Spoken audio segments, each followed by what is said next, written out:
Po, është e vërtet gjendja e këtij obori, ose thënë ndryshe e terenjeve sportive,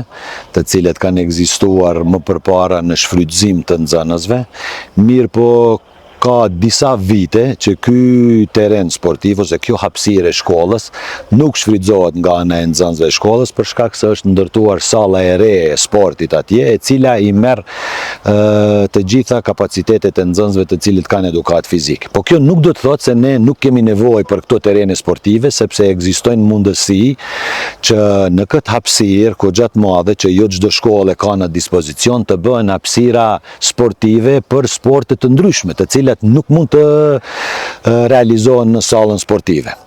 Ne si shkollë nuk posedojmë mjete kapacitete financiare për të intervenuar dhe për të rregulluar këto hapësira, por kemi premtime nga ana e komunës, të cilët na kanë premtuar se vetë ata kanë dorëzuar një plan dhe projekt deri te një investues privat, të cilët kanë shpreh interes për të investuar në këtë hapësirë të oborit. Dhe unë, si udhëheqës i shkollës, do të kisha dashur që kjo të ndodhë sa më shpejt. Ky parkingu nuk është shndëruar nga dikush në parking publik, por është shndëruar vetvetiju, duke ju mundësuar firmës ndërtimore,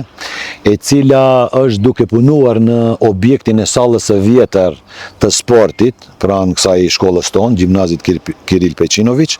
dhe ne ju kemi mundësuar firmës ndërtuese pjesën lëvizëse të hyrja e oborit, që ata ta shfrytëzojnë për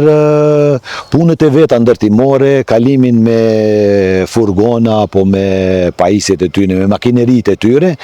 dhe në kuadër të kësaj hapësire kohore e kanë shfrytëzuar edhe fillimisht nxënësit tonë maturant, kryesisht që vinë me vetura.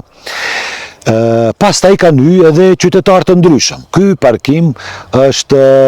një hapësirë e shkollës që ju është lejuar shkaku i ndërtimit të sallës, nuk është parking me pagesë, por thjesht edhe vetë sikur e shihni është një parkim kaotik, të cilët e kanë bërë vetë qytetarët, por edhe nxënësit, edhe kjo nuk do të zgjatë shumë, por do të zgjatë përderisa nuk i kryen punët firma ndërtimore. Në momentin që firma ndërtimore do të përfundoj me përfundimin e amfiteatrit dhe bibliotekës, i cili është një projekt i jashtëzakonshëm që po ndërtohet dhe shumë i nevojshëm për shkollën tonë, atëherë edhe ky parkim, ti themi i egër, për ndryshe është terenet sportive të vjetra, edhe ky do të mbyllet edhe nuk do ketë qasje as për qytetar, as për nxënës. Tani çështja e amfiteatrit është premtuar se mundet për në vitin e ri shkollor të jetë i gatshëm, edhe pse në fazën të cilën është tani për momentin që po flasim, gati 40-50% mund të themi të punëve janë të realizuara, dhe krejt do të varet nga intensiteti i punës që ka firma ndërtuese. Unë besoj se në hapësirën e mbrëmshme, punët të cilët kanë ngelur, ata mund të realizohen edhe për 40 ditë të themi, mirë po kjo do të varet pikërisht nga ajo që them, nga intensiteti